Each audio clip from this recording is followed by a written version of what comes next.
entonces ya esa no es la fórmula correcta. Por lo tanto, cuando tú tienes un paciente, si sabes que es diabético, no puedes indicarle una fórmula corrección óptica hasta que no sepas cuáles son los valores que regularmente el paciente diabético maneja.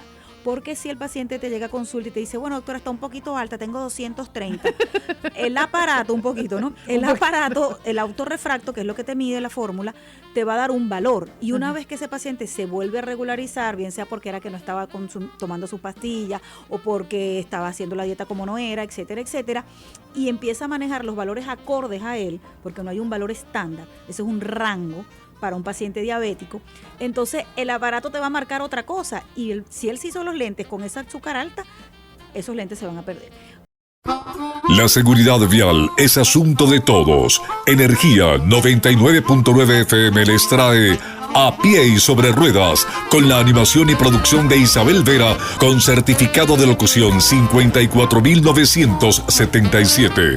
En la vía a tu destino, ya sea en bicicleta, moto, carro prestado o el carrito de Armando. A Pie y Sobre Ruedas, inicia ya por Energía 99.9 FM, donde el talento se siente.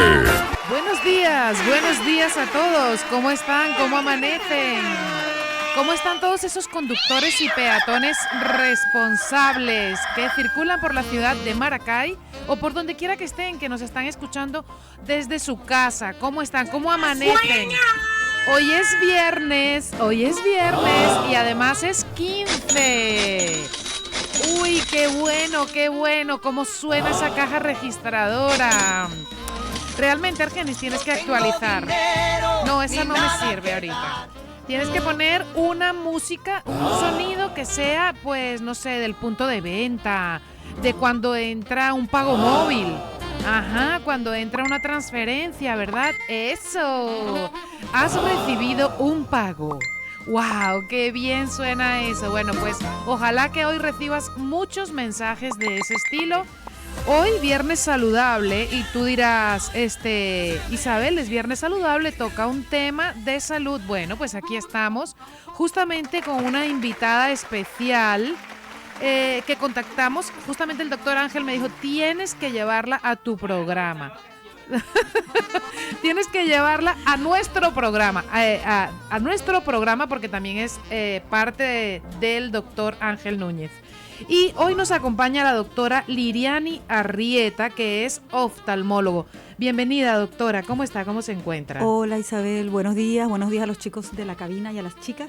Estoy bien, gracias a Dios. Muchas gracias por esta oportunidad. Y a Angelito, muchas gracias por cederme este espacio el día de hoy. Qué bueno. Bueno, y el motivo fundamental de tener a la doctora Liriani Arrieta, que es oftalmólogo el día de hoy, es que, como lo mencionaba el día de ayer fue el Día Mundial de tomar precaución con la diabetes. Y hay una patología que ocurre en los ojos, ¿verdad? En el sistema de nuestra visión, que se llama la retinopatía diabética. Está asociada a la diabetes. Y entonces nos parece súper importante hablar sobre ello. Doctora, ¿qué es la retinopatía diabética? Bueno, en el efecto, ayer fue el Día Mundial de la Diabetes y una de las partes que se afecta por la diabetes es el ojo, específicamente el área de la retina, a la cual yo me dedico y soy oftalmólogo especialista en retina y vitrio. La retina, cuando sufre las consecuencias de la diabetes, empieza a trabajar de manera irregular y afectar la visión. Eso es lo que se conoce como retinopatía diabética, cuando la diabetes llega a la retina y produce cambios en la visión de los pacientes. La retina es como una pantalla que tenemos en la parte trasera del ojo. La retina es la parte interna del ojo. El ojo se divide en dos porciones o segmentos. El segmento anterior, donde está el cristalino, y es el que se produce cambios cuando la persona dice tengo catarata. Esa es la parte anterior del ojo o el segmento anterior. Y la retina es la parte posterior del ojo. Es como si tú tienes la cebolla. Lo que es la parte externa, las hojas de la cebolla, sería todo el globo ocular y las capitas internas serían la retina.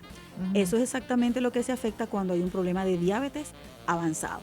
¿Y cuáles son esos síntomas que podrían indicar la presencia de retinopatía diabética? Bueno, primero que nada, cuando los pacientes están muy descontrolados de sus niveles de glicemia, son pacientes que tienen largos años sufriendo de diabetes, empiezan a tener visión borrosa, sienten que los lentes, cada vez me cambian los lentes todos los años, todos los meses y no hay un lente que me funcione correctamente. Son pacientes que van a tener visión como de una sombra porque muchas veces pueden presentar descompensación dentro de la retina.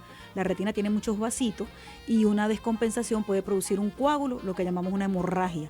Entonces el paciente dice, ve oscuro, ve una mancha negra, marrón, que no me permite enfocar las cosas. Entonces estamos hablando de un paciente que ya se sabe diabético. Normalmente cuando ya los síntomas presentan en el ojo, el paciente ya se conoce diabético de larga data. Si tú tienes un paciente que le hicieron un diagnóstico de diabetes hace 1 o 2 meses, el deber ser es que acuda al oftalmólogo, específicamente al retinólogo, pero normalmente a ese momento no va a tener ninguna sintomatología. O sea que también es un enemigo silencioso. Exactamente. Entonces, veo borroso, no, me rasco el ojo, voy a ver qué pasa y resulta que eso está ahí latente debido a la diabetes. Normalmente el paciente puede decir, me pican los ojos, me arden, los lentes se me vencieron, etcétera, etcétera. Y cuando tú haces el examen del fondo de ojo, puedes presentar algunos cambios como puntitos de sangre, que se llaman microhemorragias, puedes presentar algunas lesiones blanquitas que se llaman exudados. Y eso te habla de que ese paciente es diabético de más de 10 años, aunque en ese momento él se lo dijeron hace 2 meses o muchas veces no sabe que es diabético. Y cuando hacemos el fondo de ojo y la evaluación de la retina, le decimos, mire, vamos a descartar una diabetes. No, doctora, yo no soy diabético, pero mi mamá era diabética, mi tía, el abuelo de mi mamá y tienes una herencia acentuada, puedes tú presentar también la diabetes. Bueno, justo eso es lo que le quería preguntar ahora, que cuáles son esos factores de riesgo que aumentan la posibilidad de desarrollar esta enfermedad, si es que los hay. Sí, el primer factor de riesgo es la herencia. Los pacientes, la mayoría de los pacientes diabéticos, al igual que los pacientes hipertensos y al igual que los pacientes que tienen algún tipo de problemas de cáncer, la herencia es importante y es el primer factor de riesgo. Madres que sus abuelas fueron diabéticas, que las tías, que las primas, etcétera, etcétera. Otro factor que pudiera conllevar una diabetes es el sedentarismo, la mala alimentación.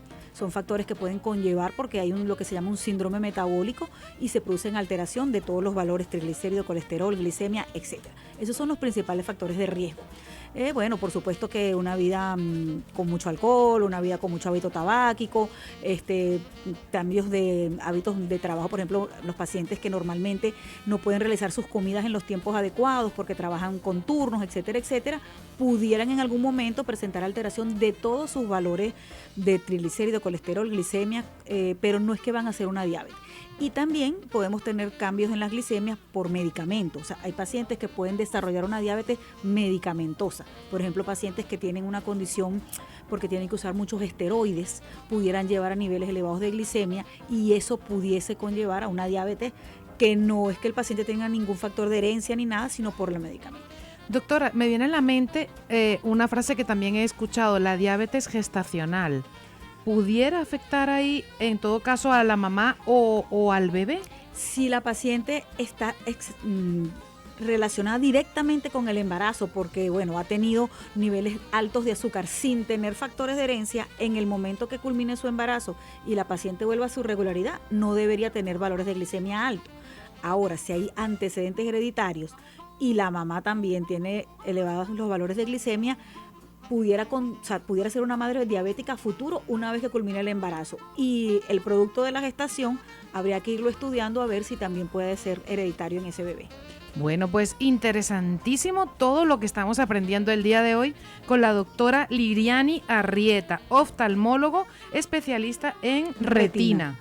Nosotros estamos en tu programa A Pie y Sobre Ruedas acompañados de la doctora Liriani Arrieta. Ella es oftalmólogo especialista en retina y estamos hablando de la retinopatía diabética. Doctora, muchas veces, usted decía, a veces el paciente siente que ninguna fórmula se le adapta. Y entonces, bueno, pues la mayoría de nosotros lo que hacemos es que vamos a la óptica y decimos, mire, estos lentes ya no me sirven, necesito que me hagan un estudio aquí para ponerme unos lentes nuevos. ¿Es eso lo apropiado? No, lo apropiado es que acudamos al oftalmólogo, que es el especialista para que realice todas las partes del examen oftalmológico, lo que se llama la agudeza visual, que es la capacidad visual que tenemos a una distancia correspondiente, pues son parámetros internacionales, realice la evaluación de la parte anterior del ojo, la toma de la presión intraocular, revise todos los anexos, la conjuntiva, las pestañas, los puntos lagrimales. Después que toma la presión intraocular, realice la dilatación de la pupila. Mucha gente le tiene miedo a esa parte de dilatar la pupila. ¿Por qué? Bueno, porque es una gota que te hace aperturar lo que es la pupila y vamos a observar el fondo de ojo, que es la parte más importante del ojo. Entonces, el optometrista, que son los encargados de realizar las fórmulas, las correcciones ópticas, no realizan todas esas partes del examen. Lo correcto sería que vayas al oftalmólogo. Si tienes todo correcto y se realiza el fondo de ojo y no hay ninguna alteración allí, usted va a la óptica para que el optometrista le indique, bajo prescripción del oftalmólogo, la corrección óptica que corresponde. Y ese es el examen que debe hacer el oftalmólogo. Y ahí es donde debemos acudir.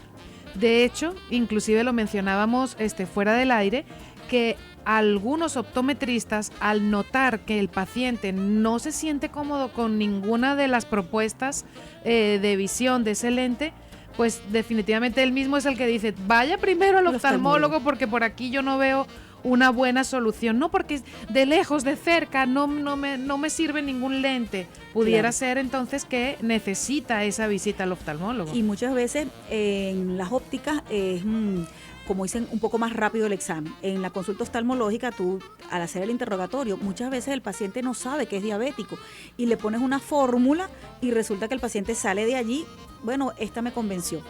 Cuando se entera que es diabético, esa fórmula ya no le va a convencer, porque ¿qué es lo que pasa? Cuando nosotros tenemos valores alterados de la glicemia, el cristalino absorbe ese valor de azúcar y aumenta su capacidad, vamos a decir, se infla. Entonces tú pones una fórmula alta creyendo que eso es lo que le corresponde. Se diagnosticó la diabetes, se regularizaron esos valores de glicemia, entonces el cristalino se reduce en su capacidad que absorbió el azúcar, es como una esponja. Entonces ya esa no es la fórmula correcta. Por lo tanto, cuando tú tienes un paciente, si sabes que es diabético, no puedes indicarle una fórmula corrección óptica hasta que no sepas cuáles son los valores que regularmente el paciente diabético maneja. Porque si el paciente te llega a consulta y te dice, bueno, doctora, está un poquito alta, tengo 230, el aparato, un poquito, ¿no? El aparato, el autorrefracto, que es lo que te mide la fórmula, te va a dar un valor. Y una vez que ese paciente se vuelve a regularizar, bien sea porque era que no estaba tomando sus pastillas o porque estaba haciendo la dieta como no era, etcétera, etcétera, y empieza a manejar los valores acordes a él, porque no hay un valor estándar, ese es un rango para un paciente diabético, entonces el aparato te va a marcar otra cosa y si él se hizo los lentes con esa azúcar alta, esos lentes se van a perder. Pasa también, el paciente no sabe que es diabético, a ti te marca una fórmula y tú mandas a hacer esa fórmula y él se siente bien y el paciente regresa a los 3-4 meses, doctora, esa fórmula que usted me mandó me quedó mala, yo con eso no veo borroso, pero usted sabe que, mire, ahora salí diabético. Entonces, claro, eso fue lo que marcó ahí, él no se conocía diabético, se le indica la prescripción y después resulta que no era así. Bueno, doctora, ya sabemos que hemos hecho el recorrido, ya el paciente conoce que es diabético y va a la consulta. Y entonces en ese momento usted diagnostica esa retinopatía. ¿Hay solución a eso? Claro, la primera solución es un buen control metabólico.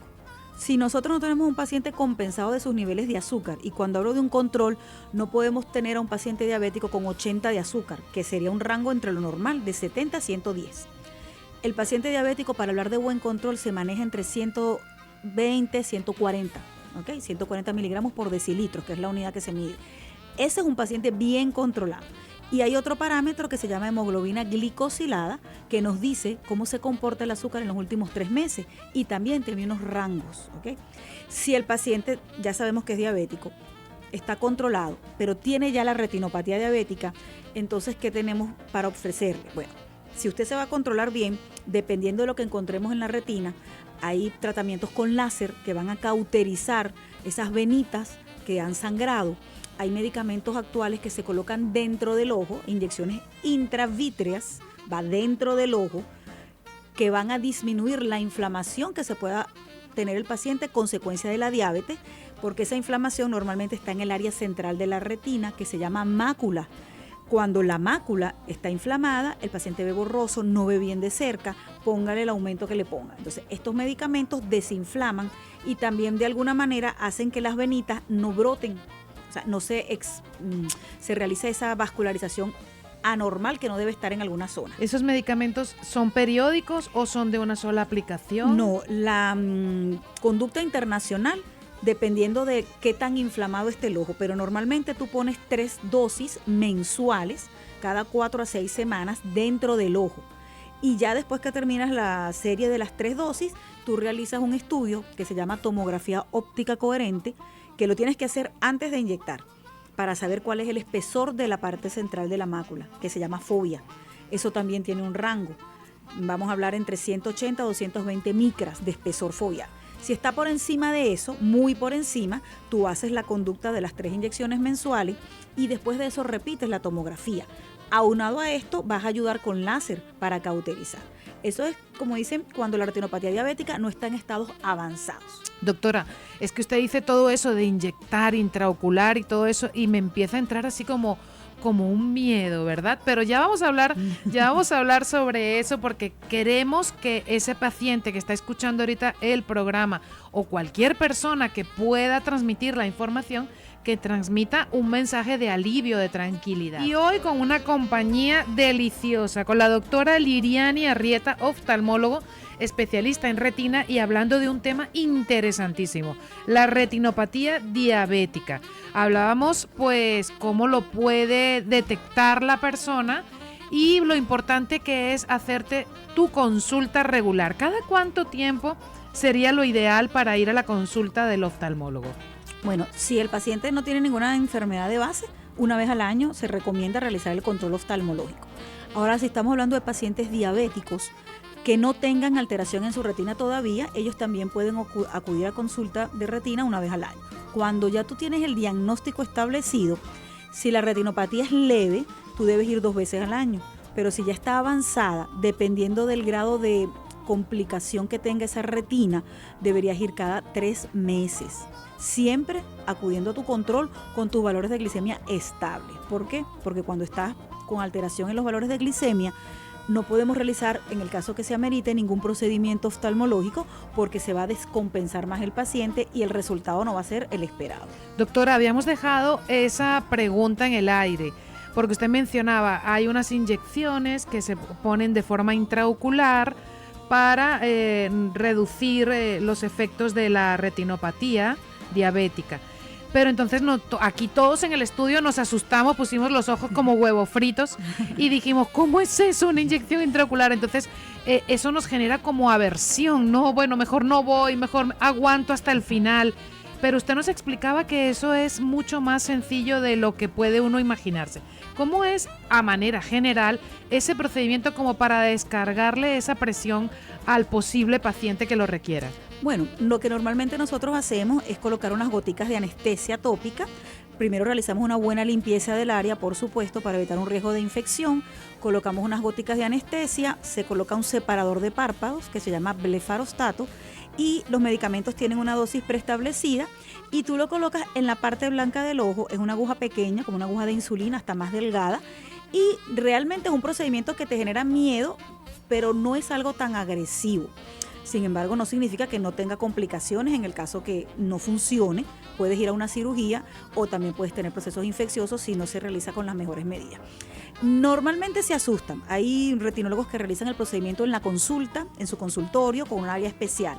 Y algunos de nosotros lo hacemos en un área predeterminada, que no es un quirófano como tal, sino un área séptica que está establecido solo para la colocación de inyecciones. Relajas al paciente, lo conversas mucho, es importante explicarle qué es lo que le vas a hacer, le des confianza, le muestres las agujitas y le expliques que es algo que se va a hacer mensual. La primera dosis siempre genera más angustia. Ya después cuando conocen y ven que bueno, no es que es agradable, pero tampoco es algo grave, ni que genere en él una angustia que le vaya a disparar el azúcar o la tensión, ya ellos colaboran un poquito más. Pero sí son necesarias sus dosis y ellos sienten muchas veces a la primera inyección que es lo que les ha mejorado la visión. También quería hablar, bueno, esto también ya forma parte casi que de la respuesta a la pregunta que le quiero hacer, pero avances recientes en la investigación que puedan ir cambiando el manejo de la retinopatía diabética en un futuro? ¿Qué avances tenemos? Bueno, ahorita nosotros los avances que tienen tiempo ya es esta medicación intraocular, estas inyecciones intravítreas. Porque antes de estas inyecciones era pérdida de la visión. Antes de estas inyecciones lo único que podíamos ayudar al paciente, si lo permitía la retina, era colocar láser. Las inyecciones intravítreas no tienen tanto tiempo, bueno, para la solución del problema de la diabetes, que también se usan para otras entidades de la retina. Lo que había hace más de 40 años era puro láser. Y en el caso que la retinopatía fuera muy avanzada, el paciente perdía la visión, porque tampoco se había establecido la cirugía que eliminaba toda esa sangre, toda esa tracción que produce las hemorragias. Ellas levantan, hay desprendimientos de retina traccionales, porque es como si tú pisas un chicle y levantas el zapato, te queda como una carpa. Antes no se operaba, entonces los pacientes diabéticos estaban condenados a la ceguera. Con los años hay inyecciones intravítreas, hay cirugía vitreoretiniana para mejorar la condición de la retina.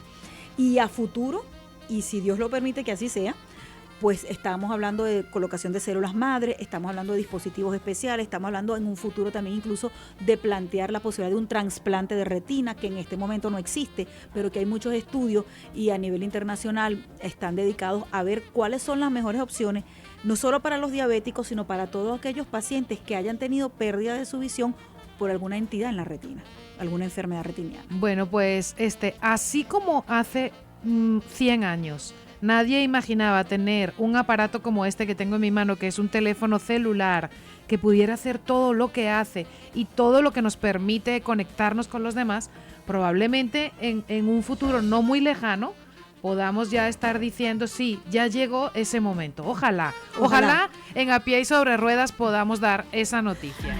Aquí estamos con Jungkook, Seven, a petición de Edilín. Bueno, doctora, ha sido un tema fantástico, pero usted tiene un mensaje final que darnos con respecto a la retinopatía diabética. Sí, quería comentar que la Organización Mundial de la Salud, la última publicación para el 2016, señaló que la retinopatía diabética es la primera causa de ceguera en personas en edad productiva desde los 18 a los 70 años. Es la segunda causa de ceguera a nivel mundial de manera irreversible. Y señala también la Organización Mundial de la Salud que la retinopatía diabética es la responsable del 5% de ceguera en los 37 millones de ciegos que hay a nivel mundial. O sea que hay que acudir al retinólogo una vez que nos hacen el diagnóstico de diabetes. Ese es el mensaje y hay que cuidarnos. Hay que cuidarse, sobre todo pues tomar en cuenta todas esas cosas que nos pueden llevar a la diabetes, que es la que desencadena la retinopatía diabética. Por eso la importancia de tomar conciencia con respecto a nuestros alimentos y a nuestros hábitos de vida. Y bueno, pues nos toca despedirnos. Gracias, doctora, por habernos acompañado. La cuenta de Instagram de la doctora Retina Liriani Arrieta. Retina Liriani Arrieta en Instagram, y su consultorio en el edificio El Rincón de los Toros, planta baja, consultorio 03. Así que ya saben, pueden contactarla, Retina Liriani Arrieta. Gracias, doctora. Bueno, muchas gracias a todos por la invitación. Entonces nos toca despedirnos, son las 8:54 de la mañana. Me despido en nombre del maravilloso equipo de Energía. En la voz marca Horacio Díaz Manso, en la programación Ramón Álvarez. Como operador de estudio, haciendo magia en los controles y haciendo ejercicio los fines de semana, Argenis Álvarez Jr. Como operadora audiovisual, la licenciada Edilín Ovalles. En la gerencia de producción, el licenciado Ricardo Aguirre. En la dirección general de la estación, la licenciada Dina Bachelieri. Y en la locución y producción de este espacio, tu servidora Isabel Vera. Y nos vamos con un tema que no ganó el Grammy, pero que suena muy bien. Así que... y que Argenis le da el Grammy 3 veces, sí señor, y nosotros también. Así que disfruta este tema, Veneca, Raguayana, a capela. Hemos llegado a nuestro destino. Te esperamos en nuestra próxima edición de A Pie y Sobre Ruedas. Y recuerda, hacer las cosas bien, no porque te paguen o te aplaudan, sino porque estás convencido que es la única forma de hacerlo.